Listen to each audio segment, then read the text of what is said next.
నమస్కారం. Chandu RK news ప్రేక్షకులకు సంక్రాంతి శుభాకాంక్షలు. ప్రేక్షకులకు, ఛానల్ యాజమాన్యానికి, సిబ్బందికి, వీక్షకులకు అందరికీ సంక్రాంతి పండుగ శుభాకాంక్షలు.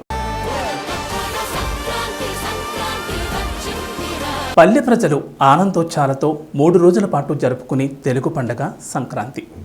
ఇది ధనుర్మాసంలో వస్తుంది. అన్ని పండుగలు తిథి ఆధారంగా జరుపుకుంటే సంక్రాంతి మాత్రం సూర్యగమనం ఆధారంగా జరుపుకుంటాం. సంక్రాంతి నాడు సూర్యుడు దక్షిణాయనం పూర్తి చేసుకుని ఉత్తరాయణంలోకి ప్రవేశించేటప్పుడు ఈ పండుగను జరుపుకుంటాం. అంటే మకర రాశిలోకి ప్రవేశించడం జరుగుతుంది. సంక్రాంతి ఉత్సవాలను కొందరు నెల రోజుల పాటు జరుపుకుంటారు. దక్షిణ భారతదేశంలోని తెలంగాణ, ఆంధ్రప్రదేశ్, తమిళనాడు రాష్ట్రాల్లో ఈ పండుగను జరుపుకుంటారు. ఈ పండుగ 3 రోజులను భోగి, మకర సంక్రాంతి, కనుమ పేర్లతో పిలుస్తారు.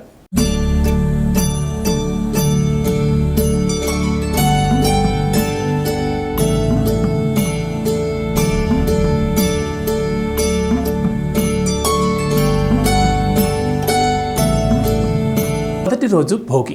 భోగి అనే పదం బుజ్ అనే సంస్కృత పదం నుంచి వచ్చింది. ఆ రోజున తెల్లవారుజామున భోగి మంటలు వేస్తారు. శీతాకాలంలో పేరుకున్న చెత్తను అగ్నిలో కాల్చివేయడమే భోగి. ఇలా చేయడం వల్ల దురదృష్టాలు తొలగిపోతాయని నమ్మకం. సంక్రాంతిలో నెల రోజుల నుంచి ఆవు పేడతో చేసిన పిడకలను భోగి మంటల్లో వేస్తారు. రంగురంగుల ముగ్గులు వేయడం, పాలు పొంగించడం చేస్తారు. సాయంత్రం బొమ్మల కొలువు పెడతారు. చిన్నపిల్లలకు రేగుపండ్లు, పూలను తలపై పోస్తారు. ఇలా చేయడాన్ని భోగి పండ్లు పోయడమని అంటారు. ఇది రైతులకు పంటలు చేతికి వచ్చే సమయం కాబట్టి తమను భోగభాగ్యాలతో ఎప్పటికీ ఇలాగే ఉంచమని కోరుకుంటూ ధాన్యం, పాలు కలిపి వండిన నైవేద్యంతో ఇంద్రుణ్ణి, విష్ణువుని పూజిస్తారు.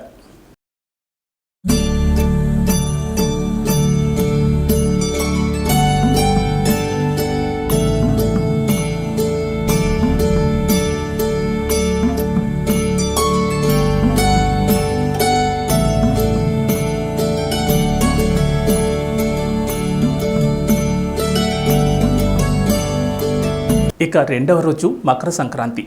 క్రాంతి అనే పదానికి సంస్కృతంలో ముందుకు జరగడం అని అర్థం. సూర్యుడు మకర రాశిలోకి కదలడం వల్ల మకర సంక్రాంతి అని పిలుస్తారు. అయ్యప్ప దీక్షలు చేసేవారు 40 రోజుల తర్వాత అయ్యప్పను మకరజ్యోతిని కూడా ఈరోజే దర్శించుకుంటారు. గాలిపటాలు ఎగరవేయడం, పందాలు కాయడం చేస్తారు. ఆడవారు ముగ్గులు వేయడం, ముగ్గుల పోటీలు జరుపుకోవడం చేస్తారు. ఈ పండగ రోజు ధాన్యం, వస్త్రాలు, నువ్వులు, దుంపలు, చెరుకు దానం చేస్తారు.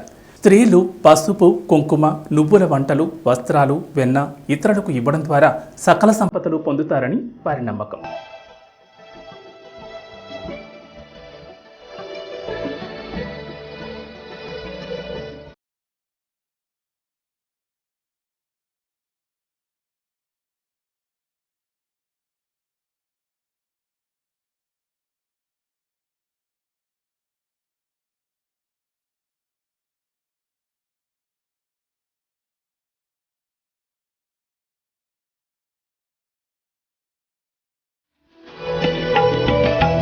ఇక 3వ రోజు కనుమ.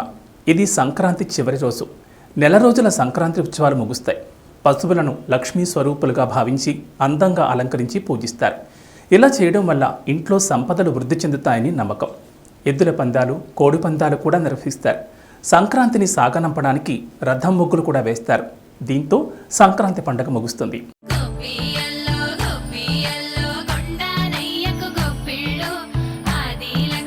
ప్రేక్షకులందరికీ మరోసారి సంక్రాంతి శుభాకాంక్షలు తెలియజేస్తూ నమస్కారం.